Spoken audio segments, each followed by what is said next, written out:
श्री राम, जय श्री बालाजी महाराज। सावन में अगर ये चीजें दिखाई दे जाए तो समझ लेना आपकी लाइफ बदलने वाली है, आपके जीवन में खुशहाली आने वाली है, आपकी लाइफ के अंदर इतना बड़ा मोड़ उत्पन्न होने वाला है जिसकी आप कल्पना भी नहीं कर पाओगे।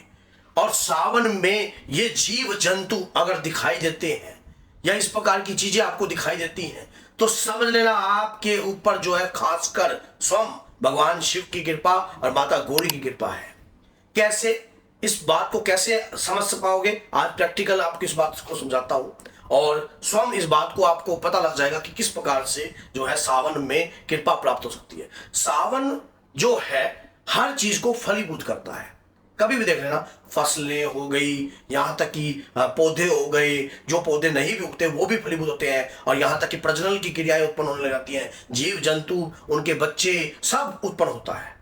सावन माता पिता का दिन है, जो हमारे परमात्मा भगवान शिव और माता गौरी शक्ति की मिलन का दिन है। ऐसे समय पर अगर हमें ये जीव दिखाई देते हैं तो हमारी पूजा हमारे भगवान तक जा रही है, तभी हमारे ऊपर ये कृपा हो रही है। अगर आप भगवान शिव की पूजा कर रहे हो या हनुमान जी की पूजा कर रहे हो या माँ दुर्गा की पूजा कर रहे हो, माँ काली की पूजा कर रहे हो, सांप दिखाई देता है पीले कलर का, पूजा करते हुए आंख बंद करते हो तब भी सांप दिख रहा है, स्वप्न में सांप दिखाई दे रहा है, और यहां तक कि हकीकत में भी अगर आपको सावन में पीले कलर का सांप दिखाई देता है तो समझ लेना मां दुर्गा की कृपा आपके ऊपर है, आपके गुरु की कृपा आपके ऊपर है, और आपके गुरु की कृपा है तभी आपकी लाइफ में बदलाव उत्पन्न हो सकता है। पूजा करते दौरान, जब आप पूजा कर रहे हो, करते दौरान आपको मधुमक्खी दिखाई दे मधुमक्खी दिखाई दे रही है, प्रजनन क्रिया के दौरान मधुमक्खी दिखाई दे रही है, 2 मक्खियां दिखाई दे रही हैं, छिपकली दिखाई दे रही है, और ये चीजें कोई भी जीव जंतु हमें प्रजनन रूप में दिखाई दे रहा है। प्रजनन पता है, संतान, जैसे कि संभोग की अवस्था के अंदर, इस प्रकार के रूप में अगर हमें जीव जंतु दिखाई देते हैं तो हमारे घर में खुशहाली आने वाली है, हमारा घर पनपने वाला है, हमारी पूजा जो है भगवान तक पहुंच रही है और स्वीकार हो रही है।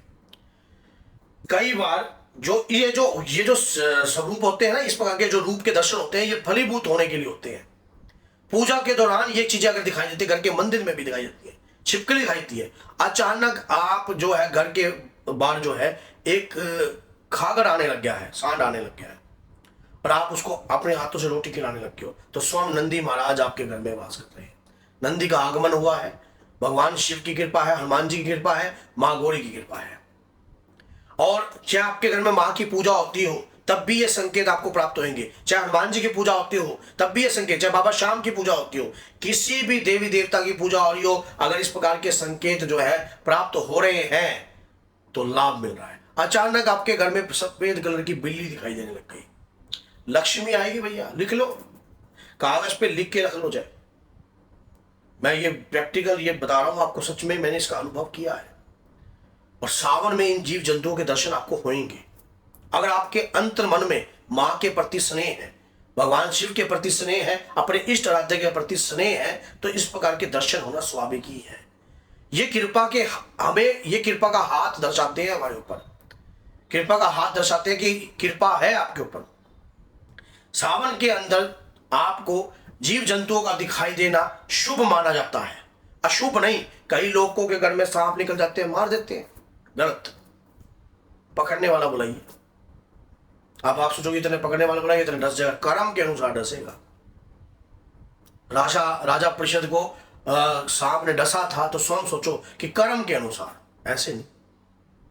आपके कर्मों में अगर डसना लिखा होगा तो डसेगा, नहीं लिखा होगा तो नहीं डसेगा।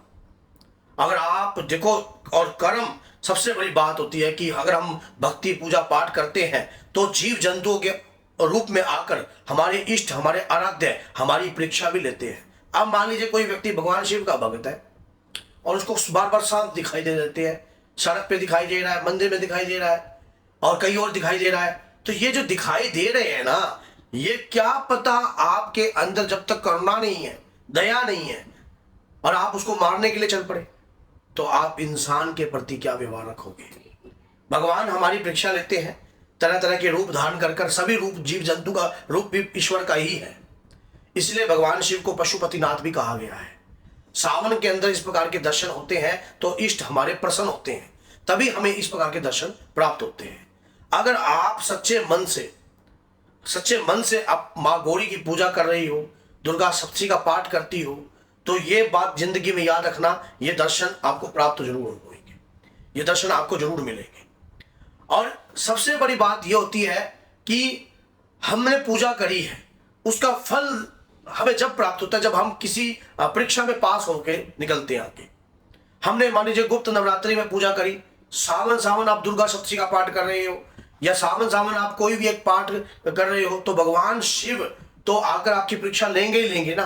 क्यों नहीं लेंगे? क्योंकि इसलिए लेनी बनती है क्योंकि आपको चेक किया जाता है आपके अंदर करुणा का वास हुआ या नहीं हुआ। जो ईश्वर भक्त होता है, भगवान का भक्त होता है, उसके अंदर करुणा उत्पन्न होने लग जाती है।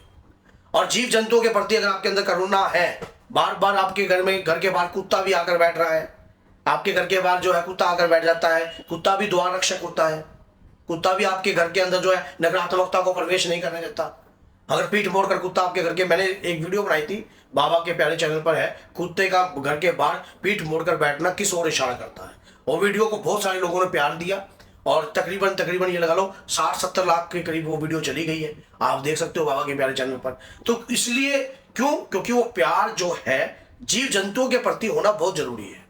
अगर जीव जंतुओं के प्रति आपके मन में स्नेह है तो आपको ईश्वरीय कृपा आपके साथ है, ईश्वर की कृपा, भगवान की कृपा आपके साथ है। आप इसमें कभी भी संदेह मत करना कि आपके साथ शक्ति नहीं है। और ये अगर ये जीव जंतु आपके साथ आपको दिखाई दे रहे ना, पूजा करते वक्त छिपकलियों का दिखाई देना, बार बार अगर पूजा करते वक्त आपको चूहों का दिखाई देना, ये पॉजिटिविटी है सारी, इसको नेगेटिविटी में मत। कोई संतान दे रही है, जैसे कोई चूहिया ने अपने बच्चे दे दिए, कई औरतें क्या है उठाकर बाहर फेंक देती है, और नहीं आपका कोई नुकसान नहीं करे, वो जीव है, वो बच रहा है बाहर बरसात से बचकर अपने परिवार की जैसे आप रक्षा कर रहे हो, वो भी अपने परिवार की रक्षा कर रहा है। आप कभी भी ऐसा अत्याचारी कार्य कभी मत करना जिससे आपकी कृपा सदैव के लिए बंद हो जाए। जीव जंतुओं, भगवान की कृपा उन्हीं भक्तों को प्राप्त होती है जिनके अंदर जीव जंतुओं के प्रति भी स्नेह होता है, जीव जंतुओं के प्रति आसरा होता है। जिनके मन में आसरा ही नहीं है, माँ भी यही चीज देखेगी आपके अंदर आसरा का भाव नहीं है, तो आपके ऊपर क्या कृपा होगी? आप तो पापी हो, दुराचारी हो। भगवान की कृपा प्राप्त करने के बाद भी आप किसी का बुरा करने की तत्काल सोच दोगे तो भगवान उस प्रकार की शक्ति आपको प्रदान ही नहीं करते, इसलिए आप हमेशा शक्तियों से वंचित हो सकते हो। भगवान जिसको शक्ति देता है उसको संभालने की भी शक्ति देता है, सोचने की भी शक्ति देता है। इसलिए अगर आपके ऊपर ईश्वरीय कृपा है, भगवान की कृपा है, माँ गौरी की कृपा है, माँ दुर्गा की कृपा है, माँ कालका की कृपा है, जिस भी इष्ट आराध्य की आपके ऊपर कृपा है, तो आपके अंदर करुणा का भाव सबसे पहले आएगा। जीव के दर्शन होना आपके लिए पॉजिटिव है, और पॉजिटिव है तभी आपके घर में खुशहाली है। तो बोलिए जय सीताराम, जय श्री बालाजी महाराज, जय माता।